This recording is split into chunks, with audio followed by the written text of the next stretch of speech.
Yeah, hello everyone. This is an interactive live session for the NPTEL MOOCs course, Ecology and Society. So by now you must have covered around 4 modules.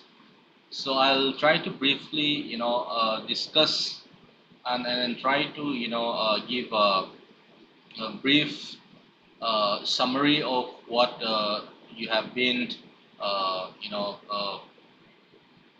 looking at the big models. And as we go on with the interactive session, I would appreciate if you have any questions. You may please pose or write the questions in the chat box.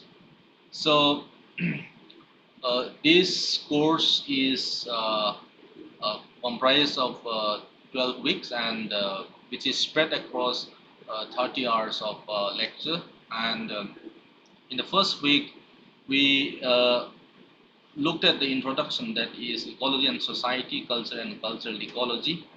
So in this particular week, and the module under this introduction, we focuses on the ecology of human societies and human environment relationship, uh, surroundings the sustainable development.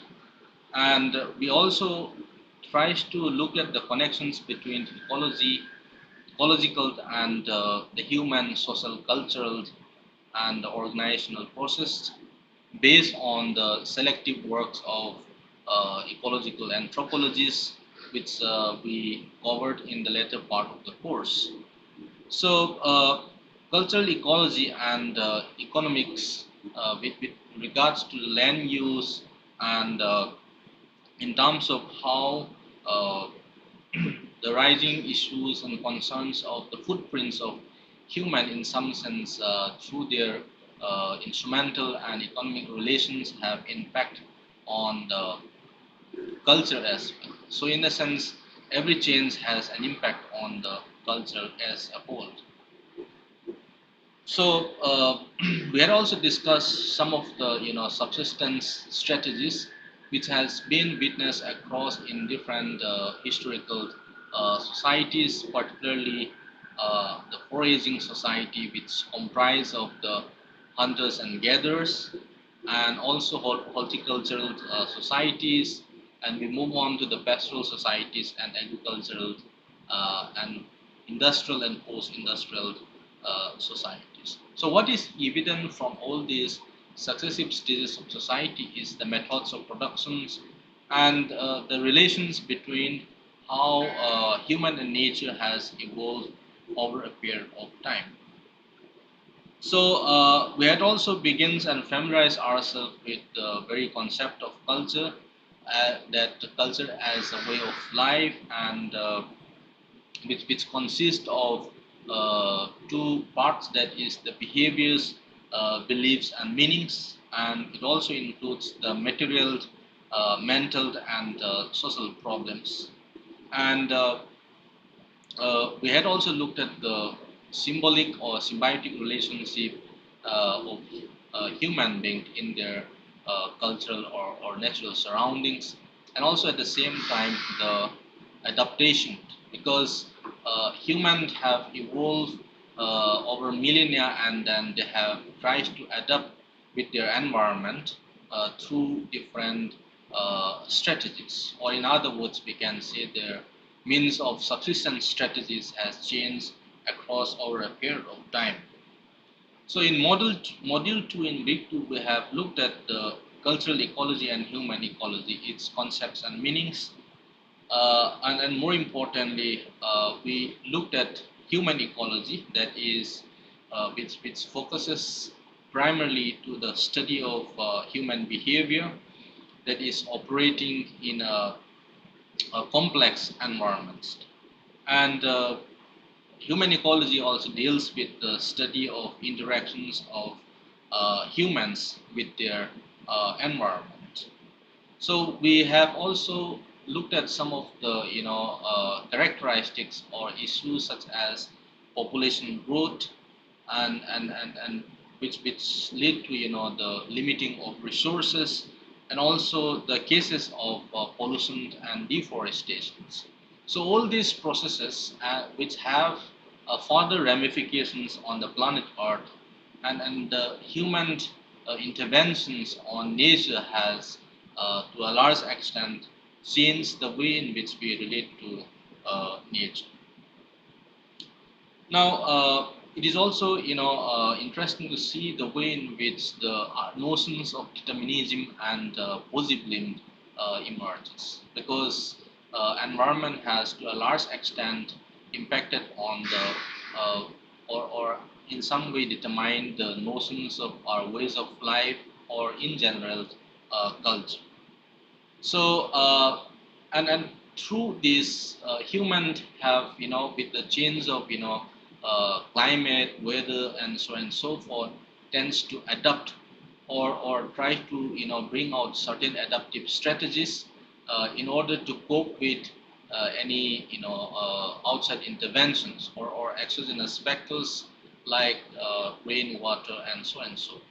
So uh, in this module, we also looked at some of the important concepts and terminologies such as ethnoecology, ethnobotany, so and so forth. So uh, the very notions of how the native have brought a certain kind of change on the phenomena, most importantly with regards to their knowledge about the ecology, the plants and animals, and to what extent they have been able to engage in this, or maintaining this relationship. Now, in the module 3, in week 3, we have looked at human ecology by basing on some theoretical approaches, and then more importantly on ecological anthropology perspective. So we have taken few ecological anthropologists, beginning from Charles Darwin, and how these notions or theory of these evolutions have emerges, and we also tries to look at the uh, theory which is developed by Malthus, that is the theory of population. So Malthus has argued that population no doubt has grows exponentially, but whereas resources grows geometrically. So therefore, after a certain point of time, a time will come where human population will outgrow the existing resources, and some kind of imbalances possibly might arise. Uh, Stewart also looked at the various uh, subsistence strategies. That is, to what extent human have adapt, and tries to bring in their subsistence strategies or activities by engaging in their means of lives and livelihoods. So the role of this ecological anthropology, or that is how uh, the physical environment in in a cultural change or environmental determinism has been to a large extent looked on. So another ecological anthropologist which we have grouped in this module is Marvin Harris, which talks about the cultural determinism, that is the by engaging into the study of technological change, technological and economic features of society. So another ecological anthropologist which we have referred in this particular course is Roy A. Rappaport, who have come up with the concept of neo-functionalism, wherein the Rappaport has looked at culture as a function of the ecosystem, and he delved at length about the notions of carrying capacity, that is whereby culture is in a sense reduced to and adaptations of and functional behaviors. So, in a way, the carrying capacity in a simple way can be, defined as the number of, individuals in a particular habitat that uh, the resources can in some ways support.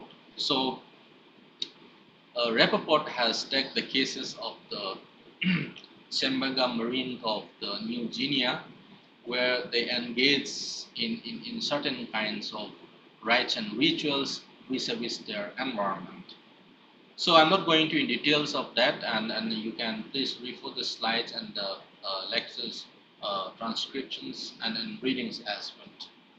So another anthropologist, Harold Kunglind, engages with the study of slash and burn activities where people have engaged with the very notions of how the kind of agricultural practices and then the knowledge systems, the technology which they use have been to a large extent looked at. So yet another anthropologist, Roy Elland, uh, talks about the ecology of subsistence behavior and the notions of this ethnobiology and classifications, or in other words, we can say the uh, taxonomy, that is how plants were being classified, and the notions of this ethnobotany or ethnomedicine have to a large extent been given importance even till today. So these ideas and knowledge which the mostly the indigenous people possessed is very much important and relevant even till today.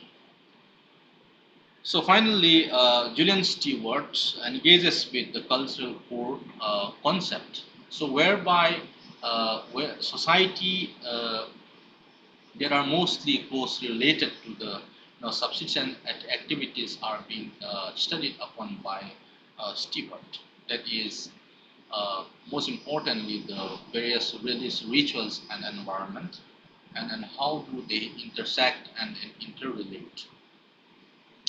So in the fourth module, we looked at the models of human ecology by engaging upon the nature-culture debate. So what is more important here is also to look at why in which culture defines a group of people, and to what extent why a group of people has been have notions of this cultural identity, and what are the agricultural practices in agriculture. For instance, apart from the physical activity or physical work, we also do have different rituals, ceremonies, and also the festivities which are surrounding or part and parcel of the agricultural cycle of a particular society or community. So, what the anthropologist tries to do in this nature and culture debate is not to engage in looking at the differences. Rather, it looks at the diversity of species on the one hand, and diversity of functions that is by the humans on the other. So it attempts to look at the way in which how uh, the relationship of human with environment in their natural surroundings and habitats is. So in a nutshell, I have tried to briefly summarize what we have discussed so far, and I'm sure that you have the weekly multiple choice questions, and then I hope that you all have submitted it on time. And in the upcoming classes, we would be dealing with a few modules which I will quickly highlight. That is the conceptions of nature, and tries to interrogate or engage with a debate on these contested domains and boundaries of culture, and also looked at the paradigms in human environmental relations. So I'll be happy to respond any queries if you have uh, in the next interactive live sessions. Thank you and all the best.